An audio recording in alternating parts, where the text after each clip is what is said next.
Zelensky actor हैं। क्या acting ने यूक्रेन को बर्बाद कर दिया? बीते 77 दिन से जंग की आग में जलकर खाक हो रहे यूक्रेन के लिए ज़ेलेंस्की ही जिम्मेदार हैं। फिर भी इसके दो और नए मुल्क उनकी एक्टिंग का परिणाम देखने के बावजूद आग में कूदने की कोशिश में लगे हुए हैं। वो आग कौन सी है, वो मुल्क कौन से हैं और इस आग का खमियाजा भुगत कौन रहा है और आखिरकार इस आग के लिए जिम्मेदार किसको ठहराया जाए। नमस्कार, मैं हूं दिनेश गौतम। आज अड़ी में आप यही जानेंगे कौन है आज इस समस्या का सूत्रधार। कोई फिल्म बनती है तो कोई बनाने वाला होता है और फिल्म का श्रेय अच्छी या खराब डायरेक्टर पर होता है। तो क्या यूक्रेन पर जो जंग थोपी गई है उसके एक्टर, डायरेक्टर, प्रोड्यूसर तय किए जा चुके हैं? क्या ज़ेलेंस्की की एक्टिंग ने यूक्रेन को बर्बाद किया या फिर बाइडेन, जॉनसन डायरेक्टर बनकर यूक्रेन को राख बनाते रहे? और इस सब के बीच बार बार नेटो क्यों एक के बाद एक मुल्कों को अपने आप में शामिल करने में अड़ा हुआ है? आज हम नेटो की पूरी कहानी बताएंगे, समझाएंगे नेटो का सदस्य बनना इतना आसान क्यों नहीं, और not an inch towards east जब कहा गया तब क्यों कहा, किसने कहा, और आज ये नेटो आगे बढ़ता हुआ क्या रूस के लिए खतरा नहीं है? और अगर ये खतरा है तो रूस क्या वैसे ही उसको रिस्पॉन्ड करना चाहिए था जैसे वो कर रहा है, और अगर नहीं तो क्यों नहीं? आज इस सब पर होगी बातचीत। शुरुआत बड़ी खबर के साथ। आज समझेंगे कौन है वॉर का डायरेक्टर। यूक्रेन के मारियोपोल पर रूस का अब भी कब्जा नहीं।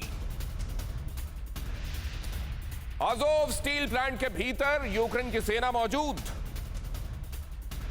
प्लांट की बर्बादी का सबसे ताजा वीडियो आया सामने, ये रहा अब आपकी स्क्रीन पर। अज़ोवस्टल में भारी गोलाबारी कर रही रशियन आर्मी। स्टील प्लांट के चारों तरफ धुएं का गुबार नजर आया।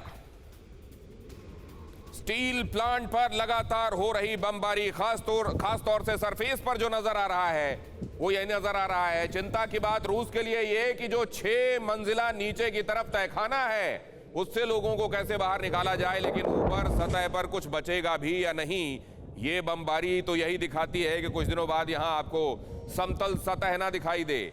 यहां पर फर्नेसेस हैं, यहां पर गोडाउन है, यहां पर स्टोर हाउसेस हैं, और यहां आप देख रहे हैं एक के बाद एक सबको तबाह करता हुआ रूस। अज़ोवस्टल क्या अब ऊपर से ली गई तस्वीरों में नजर भी आएगा कुछ, या अंदर जो टनल्स और बंकर्स हैं वही बचेंगे? और अंदर टनल और बंकर के लिए अब क्या है रूस की स्ट्रैटेजी? ये तो माइक्रो पिक्चर इधर आप देख रहे हैं, लेकिन एक मेगा पिक्चर की तरफ आपको लेकर मैं जाना चाहूंगा। इस सब का जिम्मेदार कौन है? ये जो आपको तस्वीरें नजर आ रही हैं, इसका डायरेक्टर कौन है? किसने इसकी पटकथा लिखी? किसने इसको निर्देशित किया? और किसकी वजह से ये तबाही जमीन का, हमारी ही जमीन का जिस पर हम खड़े हुए हैं, ये हिस्सा, हमारे ही बीच के इंसान इसकी तबाही झेलने के लिए मजबूर है? मारियोपोल की तबाही का सबसे लेटेस्ट वीडियो। रूसी बमबारी के बाद खंडहर बना मारियोपोल। शहर में चारों तरफ बिखरे पड़े हैं इमारतों के मलबे। मारियोपोल में हर तरफ पसरा हुआ है गहरा सन्नाटा। रूसी बमबारी के बाद मारियोपोल पूरी तरह बर्बाद दिखाई दे रहा है। मारियोपोल को लिबरेटेड कह दिया गया था, हमने इसको आजाद करा लिया रूस की तरफ से, लेकिन वहीं पर आप देख रहे हैं अज़ोवस्टल एक बड़ी चुनौती बना हुआ।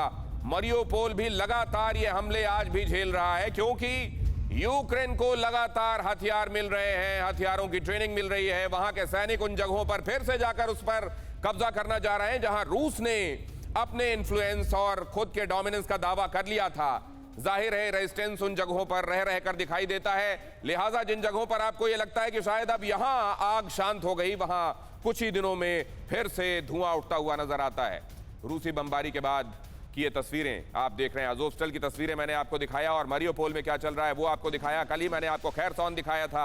ये पूरा इलाका मेलिटोपोल, मारियोपोल, खैरसॉन और उधर ओडेसा और आगे मोल्डोवा तक, यही रशियन ऑब्जेक्टिव इस वक्त नजर आता है। लेकिन फिर मैं आपसे कहूंगा, ये जो आपको होता हुआ नजर आ रहा है, इसमें क्या है ऐसा जो आपको नजर तो नहीं आ रहा, लेकिन उसी ने इस होने को आज संभव किया है।